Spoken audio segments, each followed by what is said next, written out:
بسم اللہ الرحمن الرحیم۔ السلام علیکہ یا صاحب العصر والزمان۔ اللہ تبارک و تعالی میرے اس بیٹے کو بابرکت فرزند عطا کرے جو اپنے دادا کا ہم نام ہوگا اور اسے عابد اور نور الزہاد کے نام سے یاد کیا جائے گا۔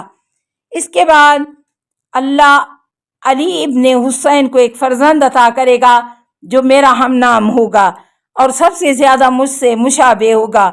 اس سے علم کے چشمے پھوٹیں گے اور حق کے ساتھ گفتگو اور حکم دے گا ثواب کے ساتھ۔ پھر اللہ تعالیٰ اس کے صلب سے کلمہ حق اور صدق و صفا کو متولد کرے گا جس کو جعفر کے نام سے یاد کیا جائے گا اور اپنے قول و فعل میں صادق ہوگا۔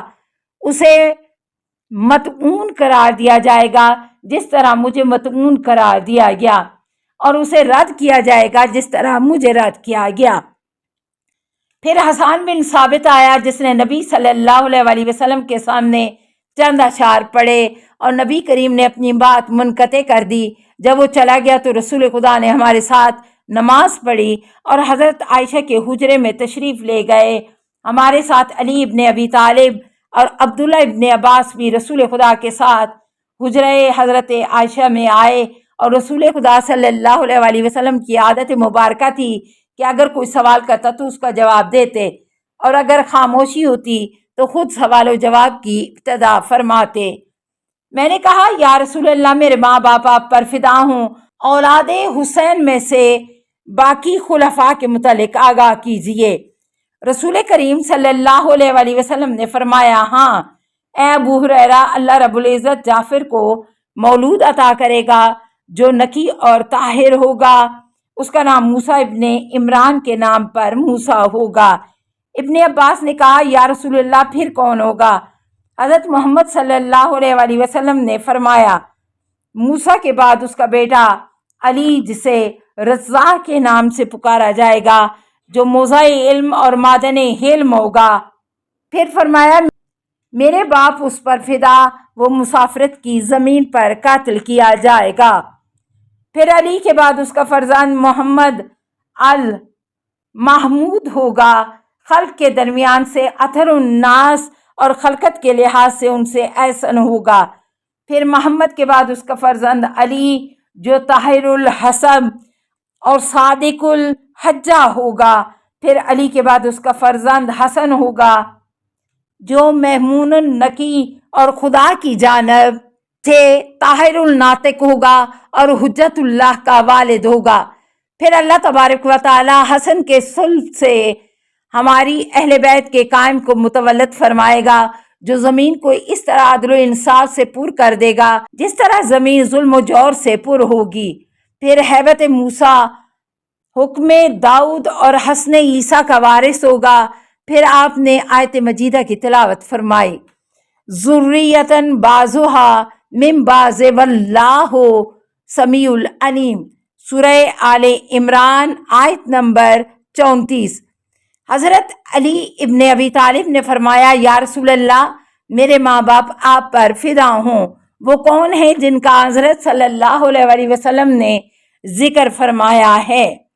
حضرت صلی اللہ علیہ وسلم نے فرمایا تیرے بعد اوصیاء و حاکم، اطرت طاہرہ اور ذریہ مبارکہ۔ پھر فرمایا مجھے اس ذات کی قسم جس کے قبضہ قدرت میں محمد کی جان ہے، اگر کوئی شخص 1000 سال اللہ کی عبادت کرے پھر 1000 سال مزید حرم الہی میں رکن و مقام کے درمیان عبادت کرے، پھر اگر وہ تیری ولایت کا انکاری ہو کر میرے پاس آئے تو اللہ اسے اوندے منہ جہنم میں ڈال دے گا اور وہ اسی کا حقدار ہے۔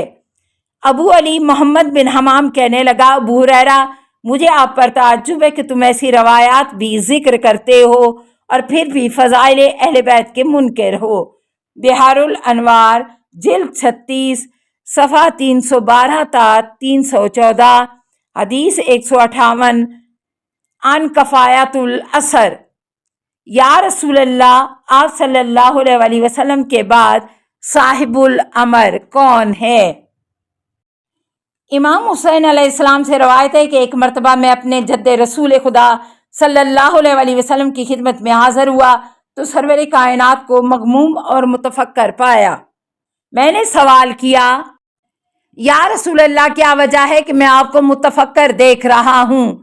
حضور اکرم صلی اللہ علیہ وسلم نے فرمایا، اے میرے لخت جگر، میرے پاس اللہ کی جانب سے روح الامین آیا ہے اور اس نے کہا، یا رسول اللہ، تجھے اللہ علی الاعلیٰ سلام کرتا ہے اور تجھے فرماتا ہے کہ اب تیری نبوت تمام ہو گئی اور تیرے ایام مکمل ہو گئے، یعنی تیری موت و رحلت کا وقت قریب ہے۔ پس آپ اسم اکبر، میراث علم اور آثار علم نبوت کو علی ابن ابی طالب کے حوالے کر دیں، کیونکہ میں نے زمین کو کبھی بھی اپنے عالم سے خالی نہیں چھوڑا، اور جس کے وسیلے سے میری اطاعت و ولایت کی معرفت ہو، میں علم نبوت کا تیرے لیے غیب سے تیری ذریت کے لیے قطع نہیں کرتا، جس طرح کے باقی انبیاء جو تیرے اور آدم کے درمیان گزرے ہیں ان کے علم نبوت کو ان کی ذریت سے قطع نہیں کیا۔ میں نے پوچھا، یا رسول اللہ، تیرے بعد صاحب امر کون ہے؟ حضرت صلی اللہ علیہ وسلم نے فرمایا، تیرا باپ علی ابن ابی طالب جو کہ میرا بھائی اور خلیفہ ہے، اس کے بعد تیرا بھائی حسن، اس کے بعد تم صاحب امر ہو، اور تیرے بعد تیری اولاد میں سے 9 صاحبان امر ہیں کہ ان سب کی تعداد 12 ہے۔ پھر ہمارا قیام فرمائیں گے اور دنیا کو اس طرح عدل و انصاف سے پر کر دیں گے جس طرح دنیا ظلم و جور سے پر ہوگی، اور وہ شیعوں میں سے مومنین کے دلوں کی شفا ہے۔ بہار الانوار جلد 36 صفحہ 345 346، حدیث 212 عن کفایت الاثر۔ یا رسول اللہ، کیا آپ تمام مخلوق خدا پر حجت نہیں؟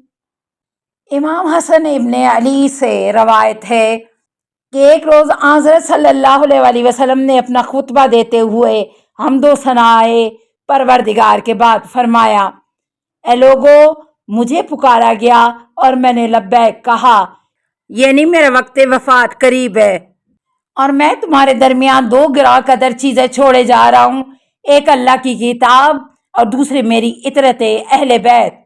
اگر تم نے ان دونوں کے ساتھ تمسک رکھا تو کبھی گمراہ نہ ہوگے۔ ان سے سیکھنا، انہیں سکھانے کی کوشش نہ کرنا، کیونکہ وہ تجھ سے زیادہ عالم ہیں۔ زمین ان کے وجود سے خالی نہیں رہ سکتی، اور اگر زمین ان کے وجود سے خالی ہو جائے اور حجت خدا زمین پر نہ ہو تو زمین اپنے اہل سمیت دھنس جائے گی۔ پھر فرمایا کہ بارے میں جانتا ہوں کہ آپ کا علم نہ ختم ہونے والا ہے اور نہ منقطع ہونے والا ہے، اور اپنی زمین کو مخلوق پر حجت سے خالی نہیں رکھتا، چاہے ظاہر ہو یا مخفی، تاکہ تیری حجت باطل نہ ہو اور تیرے اولیاء ہدایت کے بعد گمراہ نہ ہوں۔ تعداد کے لحاظ سے قلیل اور اللہ کے نزدیک قدر و منزلت کے لحاظ سے عظیم ہیں۔ اس کے بعد آپ منبر سے اترے تو میں نے عرض کیا، یا رسول اللہ، کیا آپ تمام مخلوق پر حجت نہیں ہیں؟ حضرت صلی اللہ علیہ وسلم نے فرمایا، اے حسن، ارشاد خداوندی ہے، انما انت منذر ولکل قوم ہاد، سورہ الرعد آیت 7۔ سوائے اس کے کہ نہیں کہ اے رسول آپ ڈرانے والے ہیں اور ہر قوم کے لیے ہادی ہوتا ہے، پس میں ڈرانے والا ہوں اور علی ہادی ہیں۔ میں نے عرض کیا، یا رسول اللہ، آپ کا یہ فرمان کہ زمین حجت خدا سے خالی نہیں رہتی، حضرت صلی اللہ علیہ وسلم نے فرمایا، علی امام ہے اور میرے بعد حجت ہے، اور اس کے بعد تو امام اور حجت خدا ہے، اور تیرے بعد تیرا بھائی حسین امام اور حجت خدا ہے۔ اور لطیف و خبیر ذات نے مجھے خبر دی ہے کہ اللہ تعالیٰ حسین کو فرزند عطا کرے گا جس کا نام دادا علی کے نام پر علی ہوگا۔ حسین کے بعد اس کا بیٹا علی صاحب امر اور صاحب حجت خدا ہوگا اور امام ہوگا۔ پھر خداوند منان علی کو فرزند عطا فرمائے گا جس کا نام میرے نام پر محمد ہوگا، اور لوگوں میں سے سب سے زیادہ مجھ سے مشابہ ہوگا۔ جس کا علم میرا علم اور اس کا حکم میرا حکم ہوگا، اور اپنے باپ کے بعد امام اور حجت خدا ہوگا۔ پھر اللہ تبارک و تعالیٰ اس کو فرزند عطا کرے گا جس کا نام جعفر ہوگا، اور قول و فعل میں اصدق الناس ہی ہوگا، اور اپنے والد کے بعد وہ امام اور حجت ہوگا۔